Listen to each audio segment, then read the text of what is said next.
Welcome to एग्रीकल्चरपीडिया। नमस्कार दोस्तों। आज हम जो पिछले वीडियो में मैंने आपसे बात करी थी कि fundamentals of plant biochemistry and biotechnology का मैं एक सीरीज शुरू कर रही हूँ वीडियो के तहत। अ, उस श्रृंखला का आज पहला चैप्टर है। तो आज मैं डिस्कस करूंगी आपसे डेफिनेशन, स्कोप और इम्पोर्टेंस ऑफ बायोकेमिस्ट्री।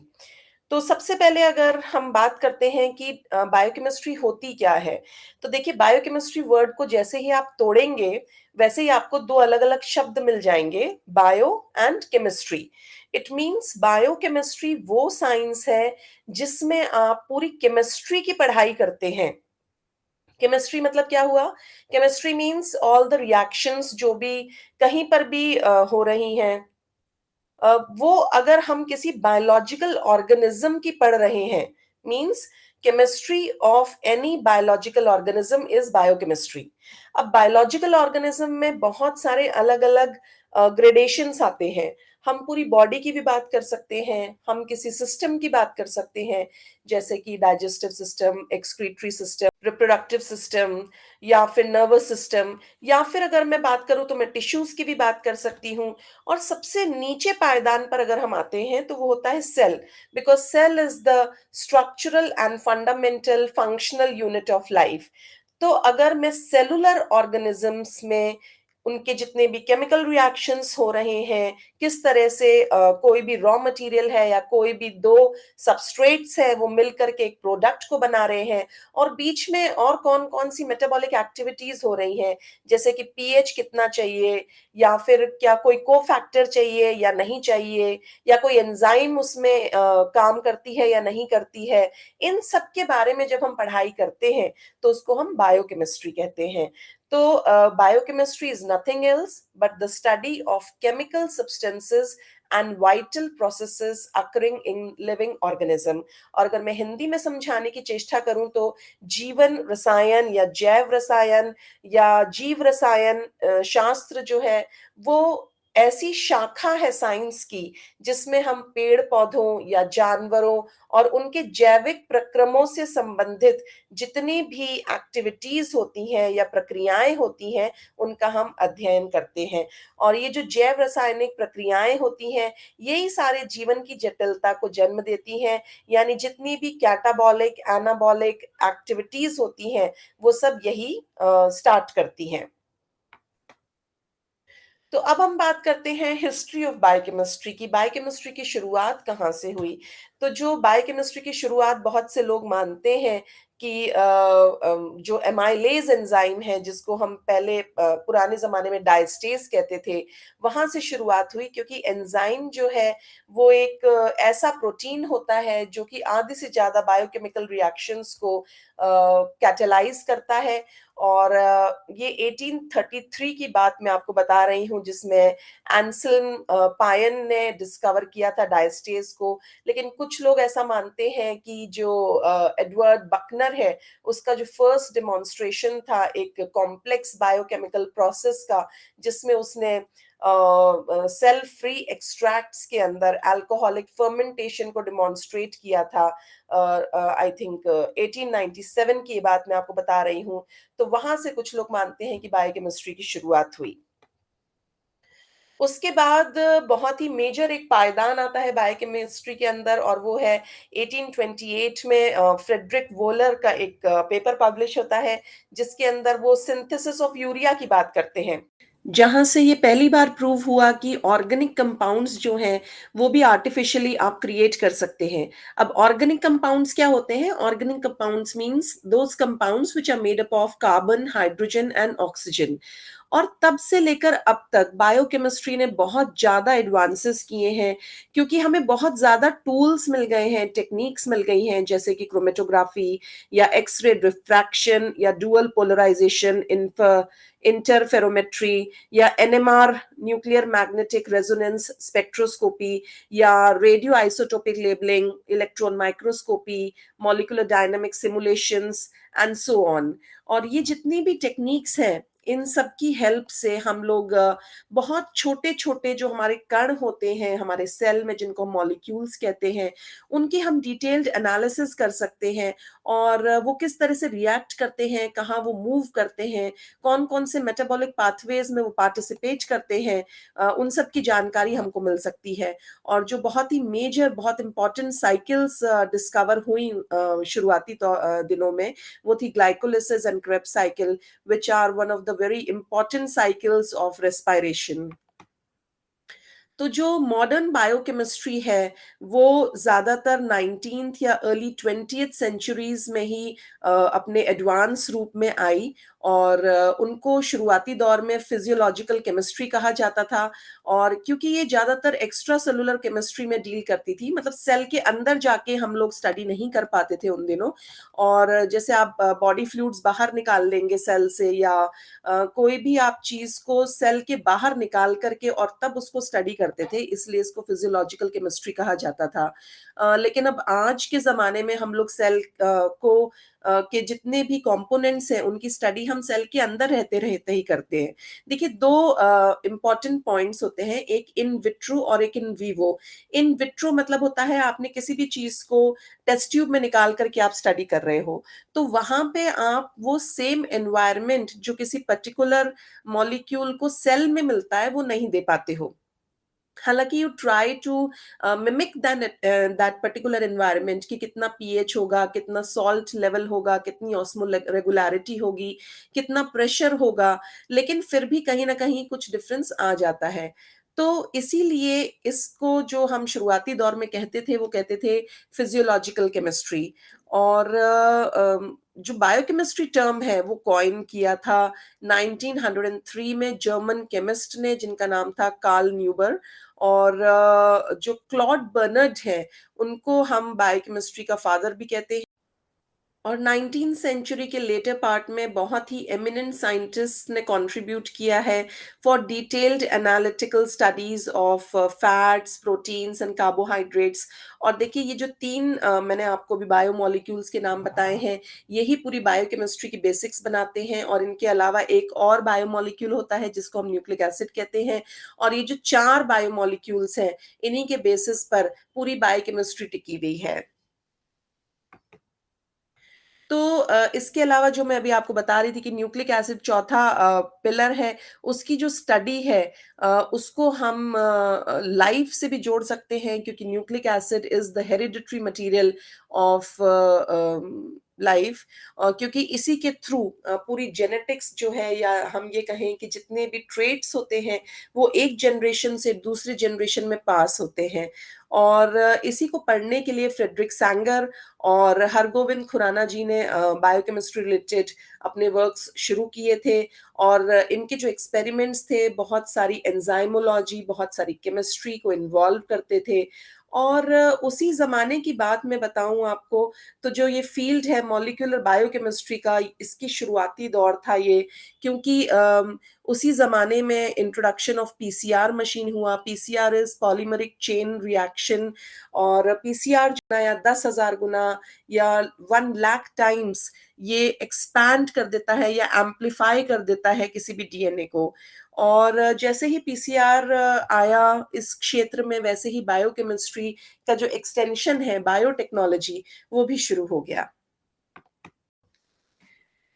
अब देखिए जो बायोकेमिस्ट्री है, इसके अंदर जैसे मैंने आपको पहले बताया कि जितने भी केमिकल प्रोसेसेस होते हैं लिविंग ऑर्गेनिजम्स के, और ये जितने भी ऑर्गेनिजम्स हैं, इनमें plants, animals, humans, micro organisms सभी आ जाते हैं। अच्छा एक बात और, अगर कोई भी एनिमल का सेल जो है, अगर वो लिविंग है या फिर डेड है, दोनों ही केसेस में अगर हम उसकी केमिकल प्रोसेसेस की स्टडी करते हैं, तो वो दोनों ही बायोकेमिस्ट्री में आती हैं। और मेटाबॉलिज्म जो है ब्रांच है एक बायोकेमिस्ट्री की, जिसके अंदर हम जितने भी एनर्जी का फ्लो है, वो सब चेक करते हैं। और एज अ रिजल्ट जो बायोकेमिस्ट्री है, ये एक ऐसी फील्ड है जो कि देखिए पेड़ पौधों से रिलेटेड है, तो बॉटनी से भी रिलेटेड हो गई। और चूंकि इसमें हम हेल्थ के बारे में भी पढ़ते हैं, तो मेडिसिन से भी रिलेटेड हो गई। और अभी मैंने आपको बताया कि इसका एक एक्सटेंशन होता है बायोटेक्नोलॉजी, तो जीन एनहांसमेंट से भी रिलेटेड हो गई। तो ये जो स्टडी होती है बायोकेमिस्ट्री की, ये पूरे ऑर्गेनिज्म की जितनी भी वर्किंग होती है, उन सबको अंडरस्टैंड करने की एक कोशिश होती है। तो बायोकेमिस्ट्री अल्टीमेटली है क्या?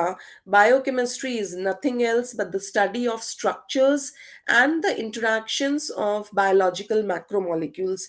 और ये जो मैक्रोमोलिक्यूल्स है, मैंने आपको अभी अभी बताया था, ये बेसिकली चार होते हैं। कौन कौन से?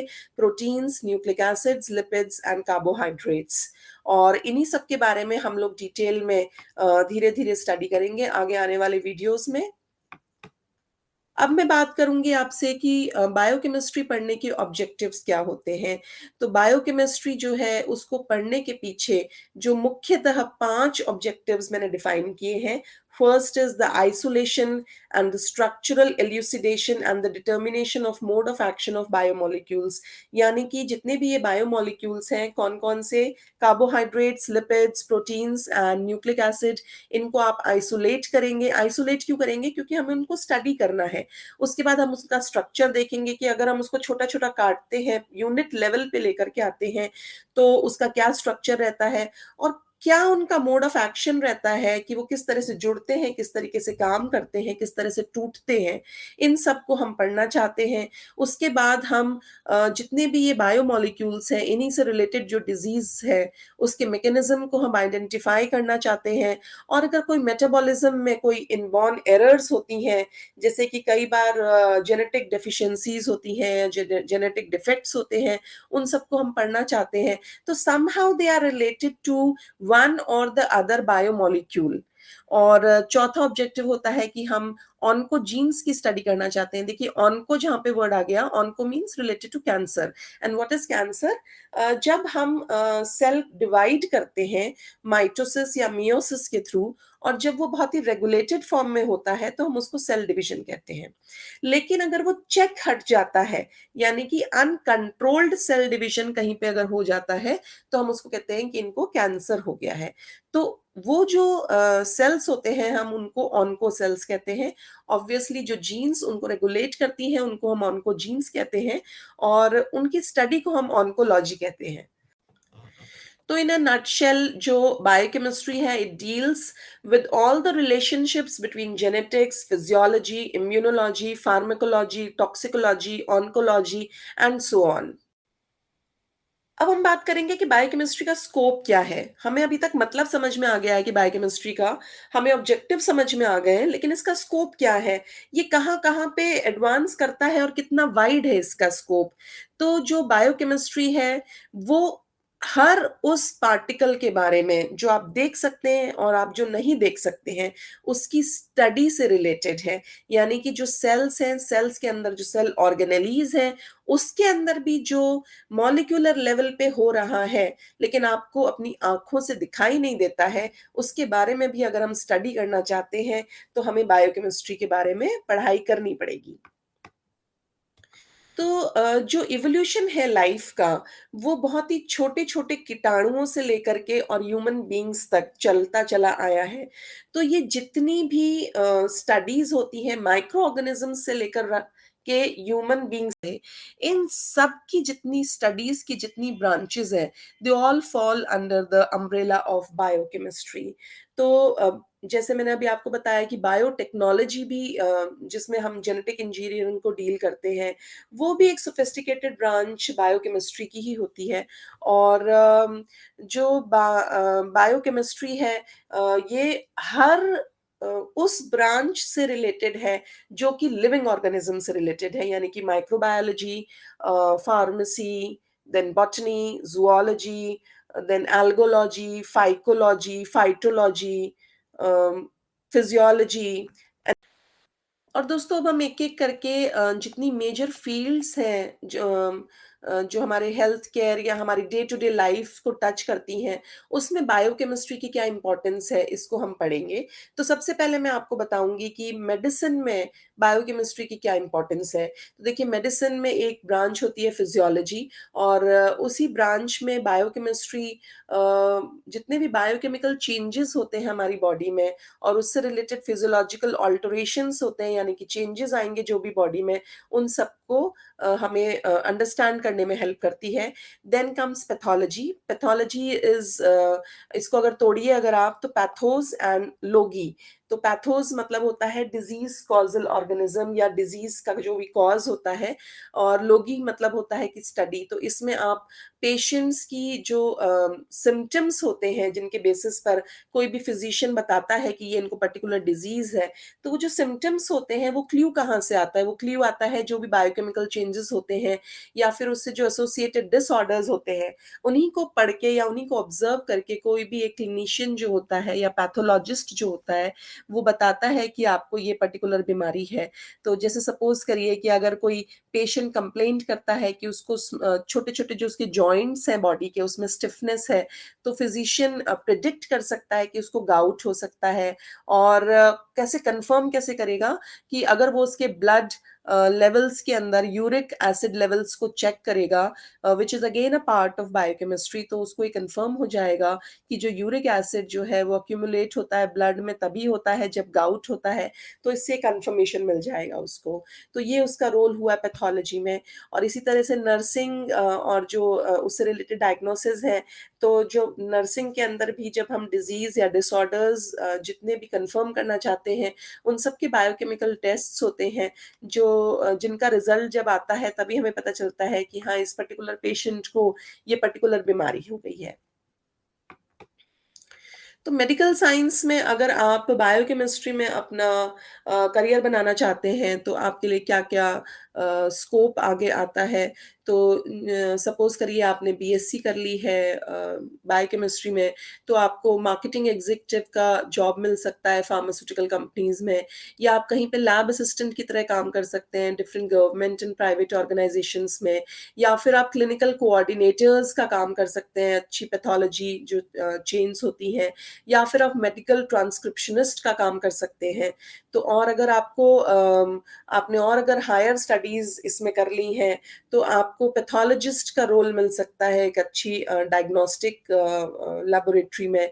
और अगर आप बायोटेक्नोलॉजी में आगे कुछ फर्दर एडवांस स्टडीज़ करते हैं, तो वैक्सीन डेवलपमेंट के जो जितने भी स्कीम्स होती हैं उसमें आप काम कर सकते हैं, और या फिर आप रिसर्च साइंटिस्ट बन सकते हैं, और आर-एन-डी सेक्शंस जो होते हैं बिग फार्मास्यूटिकल कंपनीज़ के, उनमें आप काम कर सकते हैं। इसी तरह से एग्रीकल्चर में भी बायोकेमिस्ट्री की जो इम्पोर्टेंस है उससे कोई आँख नहीं मूंद सकता है, क्योंकि ऑब्वियसली एग्रीकल्चर में जो हम स्टडी करते हैं, हम प्लांट्स की स्टडी करते हैं, क्रॉप्स की स्टडी करते हैं या मेडिसिनल प्लांट्स की स्टडी करते हैं। तो जितने भी एग्रीकल्चरल साइंटिस्ट्स होते हैं उनको कहीं न कहीं बायोकेमिस्ट्री से रिलेटेड काम करना ही पड़ता है, क्योंकि अगर वो हाई यील्डिंग क्रॉप्स को डेवलप करना चाहते हैं या डिज़ीज़ रेज़िस्टेंट क्रॉप को बनाना चाहते हैं, या वो किसी प्लांट से मेडिसिनल कंपाउंड्स को आइसोलेट करना चाहते हैं, तो उनको बायोकेमिस्ट्री की मदद लेनी ही पड़ेगी। सिमिलरली एक और डोमेन है एग्रीकल्चर का जिसमें हम प्लांट टिश्यू कल्चर टेक्निक्स को पढ़ाते हैं। तो अगर आपकी बायोकेमिस्ट्री स्ट्रॉन्ग है तो आप इसके अंदर भी जा सकते हैं, और जैसे कि केले की खेती हो गई, या फिर ऐसे पौधे जो बीज के बिना आप उगाते हैं, वहाँ पे आप टिश्यू कल्चर को यूज़ कर सकते हैं और अपनी एक लैबोरेटरी पूरी एस्टैब्लिश कर सकते हैं। अगर आप एंटोमोलॉजिस्ट हैं या फिर आप पैथोलॉजिस्ट हैं, तो आप डिज़ीज़ प्रिवेंशन में बायोकेमिस्ट्री की मदद ले सकते हैं, या फिर आप ट्रीटमेंट ऑफ डिज़ीज़ के अंदर और प्रोडक्शन को बढ़ाने के अंदर आप बायोकेमिस्ट्री की हेल्प ले सकते हैं। जैसे कि पीजीपीआर होते हैं, यानी कि प्लांट ग्रोथ प्रमोटरी हार्मोन्स जो होते हैं, उनको यूज़ करते हुए आप किसी तरह से यील्ड बढ़ा सकते हैं या फ्रूट फॉर्मेशन को इंक्रीज़ कर सकते हैं। सिमिलरली अगर आप फिशरीज़ में काम करते हैं, तो इसी तरीके के प्रोडक्ट्स को आप यूज़ करके फिश ग्रोथ को आप प्रमोट कर सकते हैं, या फिर उनके रिप्रोडक्शन की जो साइकिल है उसको आप एनहांस कर सकते हैं। अ, उसके बाद आता है दोस्तों एडल्टरेशन। एडल्ट्रेशन म हिंदी में अगर मैं बात करूँ तो मिलावट। जैसे कि अगर आपको किसी फूड मटीरियल को प्रोड्यूस करना है तो उसका जो कॉम्पोज़िशन है उसमें एडल्ट्रेशन का आप चेक कर सकते हैं।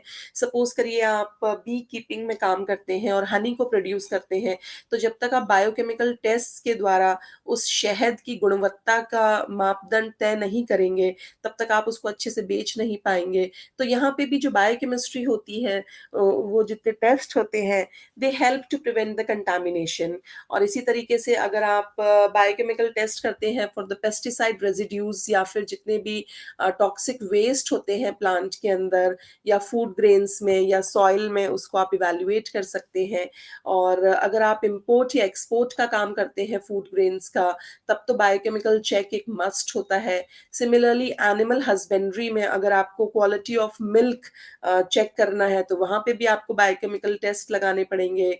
और अगर आप फिशरीज में काम करते हैं तो वाटर क्वालिटी जो है जिसमें मछलियाँ रहती हैं, जिसमें आप उनको रिप्रोड्यूस करते हैं, वो रेगुलरली आपको मॉनिटर करनी पड़ती हैं।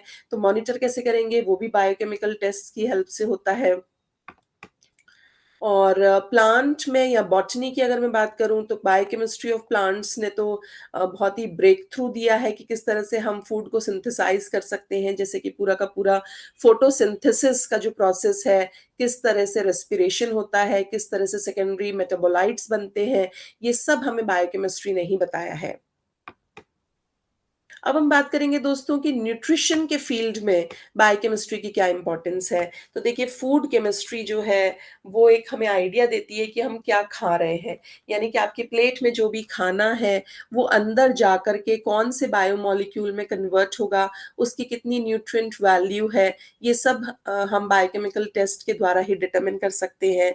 और हमें ये पता चल जाता है कि जो भी हम खाना खा रहे हैं, उसमें जो भी विटामिन्स हैं या मिनरल्स हैं या एसेंशियल फैटी एसिड्स हैं, वो हमारी सेहत पे क्या असर डालेंगे।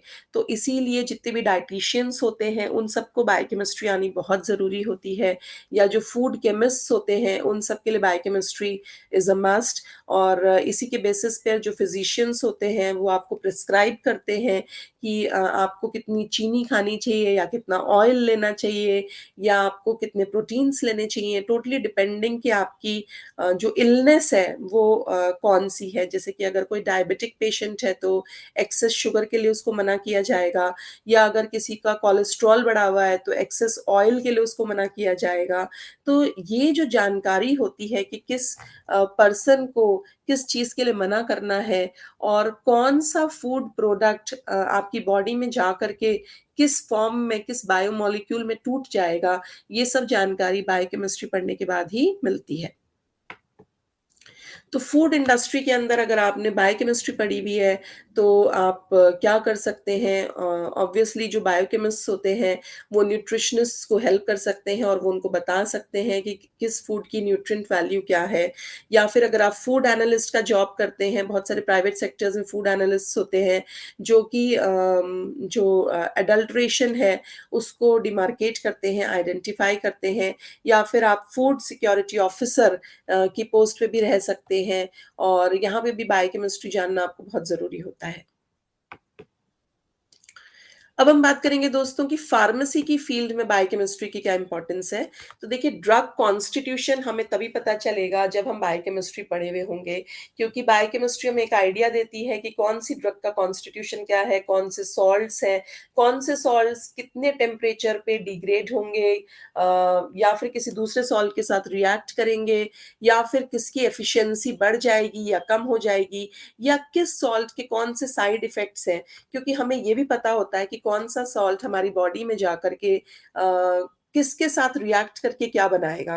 कहीं कोई सॉल्ट ऐसा तो नहीं है कि अंदर अगर हमारी बॉडी में टेम्परेचर बढ़ रहा है या कम हो रहा है या ऑस्मोरेगुलैरिटी चेंज हो रही है, तो हमारी बॉडी के लिए टॉक्सिक हो रहा हो, और टॉक्सिसिटी जो है वो या तो किडनी पे जा रही है या लीवर पे जा रही है, लंग्स पे जा रही है। तभी आप देखिए जो अगर आप दवाई का पत्ता उठा के देखेंगे तो पीछे की तरफ अ, थोड़ी-सी एक छोटी-सी वार्निंग कहीं पे लिखी हुई होती है कि excess use of this particular drug में cause harm to your kidney या फिर लीवर या लंग्स। तो ये सब जितनी भी बातें हैं, ये सब एक बायोकेमिस्ट्री बता सकता है। उसके बाद आपने देखा होगा कि जो दवाई के पत्ते होते हैं, उसके पीछे एक्सपायरी डेट लिखी होती है।